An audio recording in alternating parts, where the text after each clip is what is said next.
संध्या के शांत क्षणों में जब जीवन के प्रश्न मनुष्य के हृदय पर बोझ बनकर उतर आते हैं, श्री कृष्ण का स्थिर और करुण स्वर उसके अंतर्मन में गूंजता है और वो समझाते हैं कि जीवन का सबसे बड़ा संघर्ष बाहरी परिस्थितियों से नहीं बल्कि भीतर चलने वाले विचारों से होता है। इच्छाएं, भय और अपेक्षाएं मन को निरंतर अशांत करती रहती हैं और यही अशांति मनुष्य को उसके वास्तविक मार्ग से भटका देती है, क्योंकि जब वो बार बार परिणाम के बारे में सोचता है तो वर्तमान क्षण की शक्ति खो देता है, जबकि वर्तमान ही वो भूमि है जहां कर्म का बीज बोया जाता है।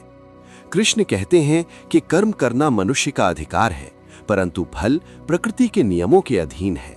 इसलिए जो व्यक्ति फल से बंध जाता है वो भय में जीता है और जो कर्म में स्थिर रहता है वही वास्तव में मुक्त होता है, क्योंकि अत्यधिक आसक्ति मन को भारी बना देती है और भारी मन सत्य को नहीं देख पाता।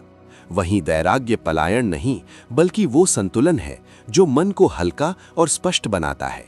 वे प्रेरित करते हैं कि कर्तव्य को पूर्ण ईमानदारी और निष्ठा से करो, पर अहंकार के बिना, क्योंकि प्रयास आवश्यक है, चिंता नहीं।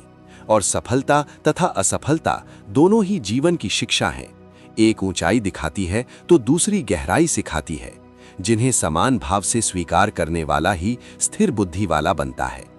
अंत में कृष्ण कहते हैं कि शांत मन ही सही निर्णय ले सकता है और सही निर्णय ही मनुष्य को सच्चे मार्ग पर ले जाता है। और जब कर्म पूजा बन जाता है तथा फल समर्पण, तब जीवन बोझ नहीं रहता बल्कि एक सुंदर यात्रा बन जाता है, क्योंकि जो व्यक्ति विश्वास के साथ कर्म करता है और स्वयं को ईश्वर को अर्पित कर देता है, उसकी चिंता ईश्वर स्वयं करता है।